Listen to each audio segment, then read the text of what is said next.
रूस यूक्रेन पर हमला करेगा या नहीं ये तो वक्त बताएगा, लेकिन क्या है इस मामले में ताज़ा अपडेट जानेंगे इस वीडियो में। मेरा नाम है सैयद सोबान और आप देख रहे हैं जागरण.com। चैनल आपने अभी तक हमारा सब्सक्राइब नहीं किया है तो ज़रूर सब्सक्राइब करें और बेल आइकन प्रेस करें। चलिए शुरू करते हैं इस वीडियो को।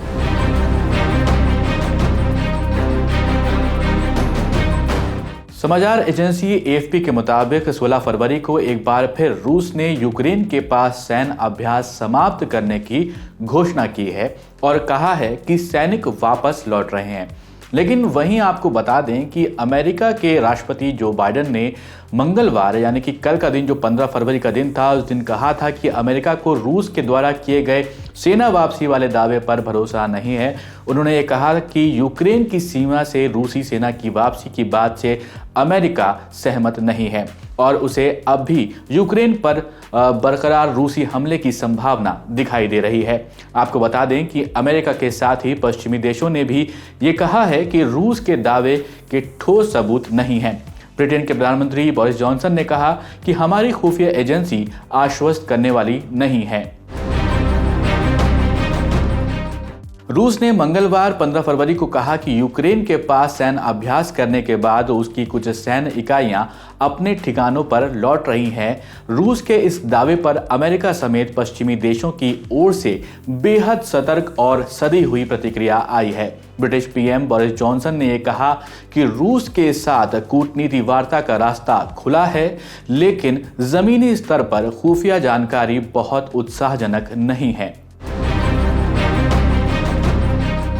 नेटो ने भी ये कहा है कि उसे जमीनी स्तर पर अभी तक ऐसा कोई संकेत नहीं दिख रहा है। वहीं वार्ता के लिए मॉस्को पहुंचे जर्मन चांसलर ओलफ शोल्स ने कुछ रूसी सैनिकों को मोर्चे से हटाए जाने का स्वागत भी किया है।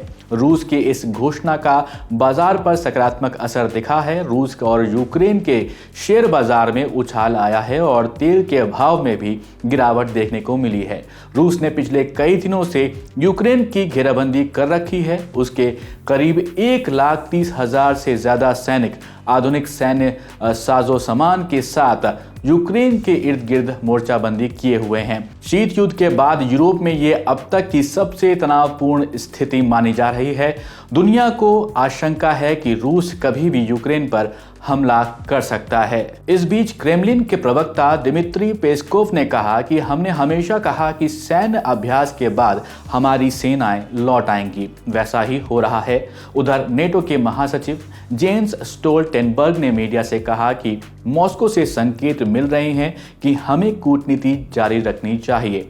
हम आशान्वित हैं, लेकिन जमीनी स्तर पर अभी तक हमने रूस की ओर से सेनाएं हटाने का कोई संकेत नहीं देखा है। संयुक्त राष्ट्र में अमेरिका राजदूत लिंडा थॉमस ग्रीनफील्ड ने कहा कि रूस ने सैनिक हटाने की बात कही है वो स्वागत योग्य है, लेकिन अभी तक इस स्तर पर कोई भी सबूत नहीं मिला है। यूक्रेन के विदेश मंत्री दिमित्री कुलेबा ने कहा कि कीव को रूस पर तभी भरोसा होगा जब वो रूसी सैनिकों को मोर्चे से पीछे हटते देखेगा।